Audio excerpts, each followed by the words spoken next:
Hello. Today I've got an update for you about the psychotic destructive situation in California. One meaning of destructive is making the average age of your population lower. I'm saying what I'm saying because it might help people. I work to bring understanding with these videos by the method of defining words. Now, helping people drives psychotic people to the point of wrecking things, upsetting things, damaging people, etc. A psychotic is someone who continually is determined to harm or destroy things, openly or hiddenly. Now, a psychotic also makes situations worse by proposing solutions that are designed to make a situation worse. Then, when a situation does get worse, the psychotic proposes another fake solution to make things even more worse. Psychotics repeat this pattern over and over and over. They'll probably demand money or taxes from you too while doing this.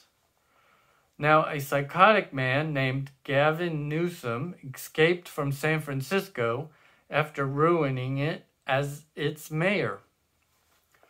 Then Gavin Newsom, by some disaster, got a promotion after ruining the nation's favorite city of San Francisco to become the governor of California, which people used to like too. Now, Governor Newsom is hysterically and continually signing laws to destroy neighborhoods and life in California for the common man. Newsom is doing this so frantically that you can almost see the drool dripping from his grinning mouth. A psychotic person enjoys causing problems for other people, and about 15 to 20% of the human race are psychotic. Now, Governor Gavin Newsom has been continually busy outlining people's rights to decide what gets built in their neighborhoods. Now, this was an idea Newsom carried into California from President Obama's White House. And the White House probably got it from the United Nations, or some hellhole, or some comic book, or some nut job in Europe. Well, now the definition of the word criminal is someone who takes more than they give back. Okay. Right now, working Californians are being required to build and pay for housing for criminals within their neighborhoods.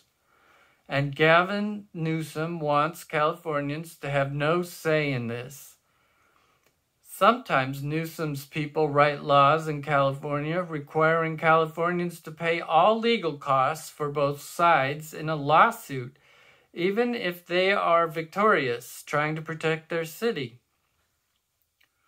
One psychotic idea here is to spread criminals into every neighborhood, so that people will then beg for more of their own freedoms and rights to be taken away. Okay, so this is where the words civil disobedience can be defined.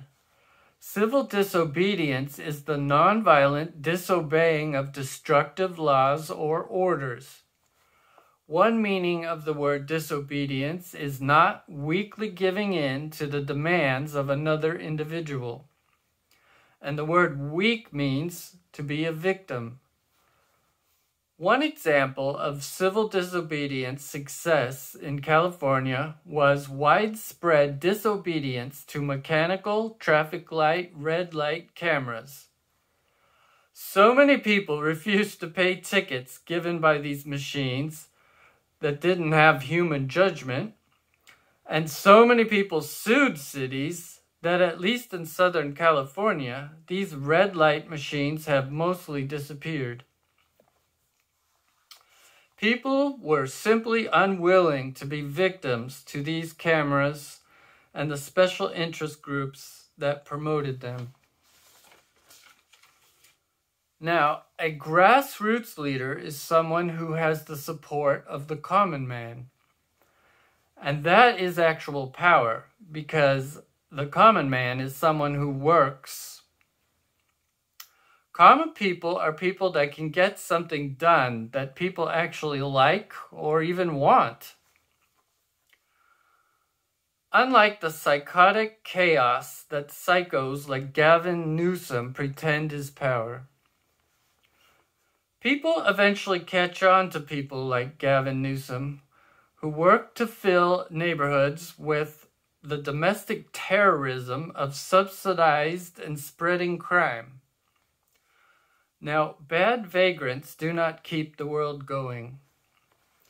Bad vagrants mean people making trash, stealing bicycles, being rude to people, making people feel unsafe on their own property, etc. It has been discovered that it only takes one or two bad, out-of-control individuals to destroy an entire neighborhood. Gavin Newsom is hysterically working to get one or two bad individuals subsidized into every neighborhood in California. What if cities in California are being told to take out loans that property owners have to then repay, and the loans were used to build subsidized housing for criminals? Maybe Gavin Newsom should be closely questioned about this. If you look evil directly and forthrightly in the eye without flinching, that evil then has less ability to damage people's survival. Now, drug taking is a method used by people to forget what they have done that they have regrets about. Now, if drug addicts are assisted to confront their regrets, their propensity to take a drug would be greatly reduced. But no, Gavin Newsom is filled with hate for drug addicts and wants to subsidize them and use them for his own psycho mission of destruction and not help them, but export them into every neighborhood like he did so well in San Francisco. Well, people can practice civil disobedience to slow or to prevent this. Directing drug addicts and bad vagrants to state property only is one possibility. Newsom is trying to get cities to do his job. Psychotics are really bad at doing their own jobs. You might find them obsessed with what goes on in Florida or Texas instead of their own duties and responsibilities. Let's highlight how psycho things are in California by comparing California to a famous democracy that used to exist, that was informally called East Germany.